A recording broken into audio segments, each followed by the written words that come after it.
Outside the immigration office, a palpable sense of sorrow clings to the air, heavy and suffocating. The weight of uncertainty hangs over everyone present. Mothers clutch their children tightly, fathers stand silent, their faces etched with worry, and young eyes, wide with innocence, brim with fear and confusion. They don't understand the gravity of the situation, only that something is terribly wrong. This isn't a distant crisis confined to news reports or political debates. It's unfolding right here on our streets, in our neighborhoods, disrupting the very fabric of our communities. Families are being torn apart in real time, their lives irrevocably altered. Imagine waking up, living your life, a normal day unfolding before you, and suddenly, without warning, a knock on the door changes everything in an instant. For thousands upon thousands, this is not a hypothetical scenario, but their harsh reality.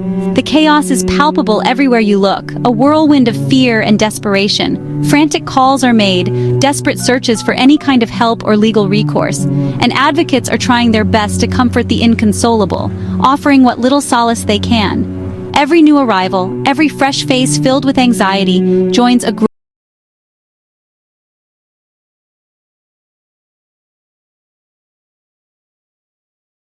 numbers on a spreadsheet.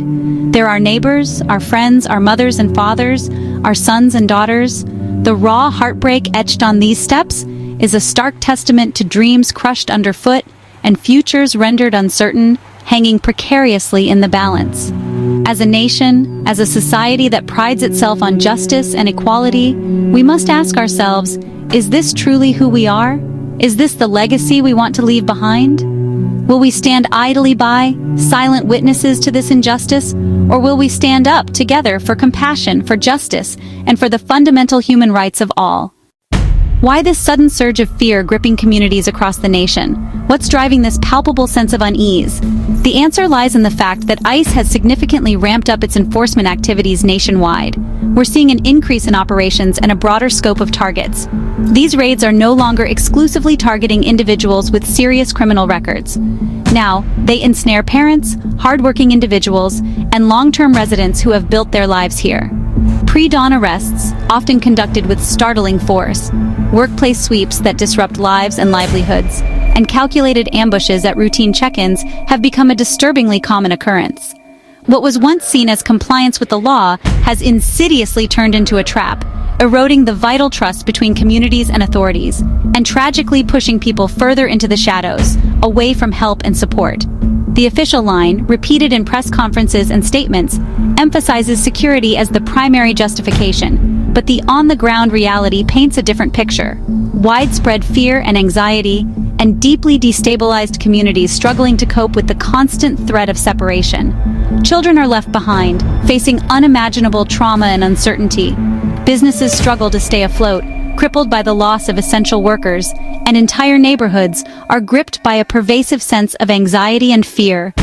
The implicit message, whether intended or not, is chillingly clear. No one is safe from this enforcement. This crackdown isn't just a matter of policy and procedure. It's a deliberate and calculated psychological assault on vulnerable communities. It fundamentally changes the very fabric of our towns and cities, leaving lasting scars. The impact of these actions ripples far beyond those directly detained, affecting entire families and communities. We must confront the profound implications of this crackdown and what it ultimately means for the kind of society we aspire to be. Maria waits outside the imposing walls of the immigration office, her heart pounding with anxiety. She clutches a faded photograph, a tangible reminder of happier times. Her husband went in for a routine check-in, a meeting that was supposed to be a mere formality, but he never came out. The hours stretch into an eternity as she waits, fear gnawing at her insides. Back home, their daughter keeps asking when Papa will be home, her innocent questions like daggers to Maria's heart. Carlos, a DACA recipient, watched his father, here for 25 years, a respected member of the community, taken in moments, ripped away from his family and everything he knew. These stories echo across the country, a chorus of heartbreak and despair, families shattered, dreams crushed, trust betrayed, leaving scars that may never heal. Advocates call it state-sanctioned chaos.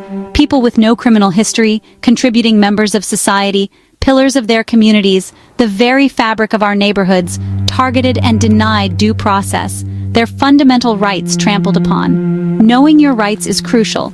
Remain silent, don't open the door without a judge's warrant, demand to see it, and speak to a lawyer before signing anything. Protect yourself and your family. The emotional toll is everywhere, in children's drawings filled with fear and longing, frantic hotline calls, desperate pleas for help, and silent homes echoing with the absence of loved ones. Communities grieve, offering prayer and practical support, a lifeline in the storm, but the wound is deep, a gaping hole in the heart of our nation. This is a moral crisis. The system meant to provide order now inflicts terror, creating a climate of fear and uncertainty. The pain is immeasurable, the injustice undeniable. These voices demand to be heard, a collective cry for justice and compassion. We must not look away. Our response defines us. It reveals who we are as a nation and what we stand for. Amid fear, communities rise. Neighbors organize Know Your Rights workshops, rapid response networks, and phone trees to protect each other. Protests and vigils outside detention centers send a clear message. You are not alone. Legal aid groups fight tirelessly to keep families together, challenging unlawful detentions and defending due process. Supporting these organizations by volunteering or donating makes a real difference. In these times, hope and compassion matter most. Let's build bridges, not walls. Stand up, speak out, and support those in need. Our shared humanity is our strength. When we defend the vulnerable, we honor the best of America.